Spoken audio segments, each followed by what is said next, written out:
আপনি কি জানেন বেনামাজির কবরে যে ভয়ানক বিষধর সাপটি আসবে তার নাম কি? তার নাম হলো সুজাউল আকরা। কবরের সেই নিকষ কালো অন্ধকারে যখন সবাই আপনাকে একা ফেলে চলে আসবে, ঠিক তখনই মাটির নিচ থেকে বেরিয়ে আসবে এই বিশাল সাপ, যার চোখগুলো হবে আগুনের মতো জ্বলজ্বলে আর নখগুলো হবে লোহার তৈরি। সাপটি মৃত ব্যক্তিকে দেখে বজ্রকণ্ঠের মতো বিকট আওয়াজে গর্জন করে বলবে, আমি এসেছি তোকে শাস্তি দিতে, কারণ তুই ফজরের নামাজ না পড়ে জোহর পর্যন্ত আর জোহরের নামাজ না পড়ে আসর পর্যন্ত সময় নষ্ট করেছিস।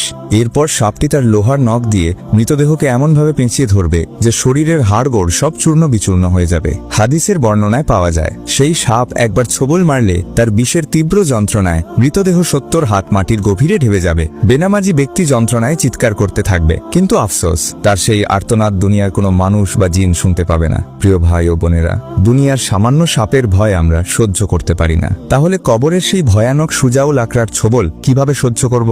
যেই শরীর আজ আরামের ঘুমে অচেতন, কাল সেটাই সাপের খাদ্য হবে। তাই সময় থাকতে আজই তওবা করুন এবং নামাজ পড়া শুরু করুন। আল্লাহ আমাদের সবাইকে কবরের আযাব থেকে রক্ষা করুন। কমেন্টে লিখুন আমিন এবং এমন আরো সুন্দর সুন্দর ইসলামিক ভিডিও পেতে চ্যানেলটি এখনই সাবস্ক্রাইব করুন।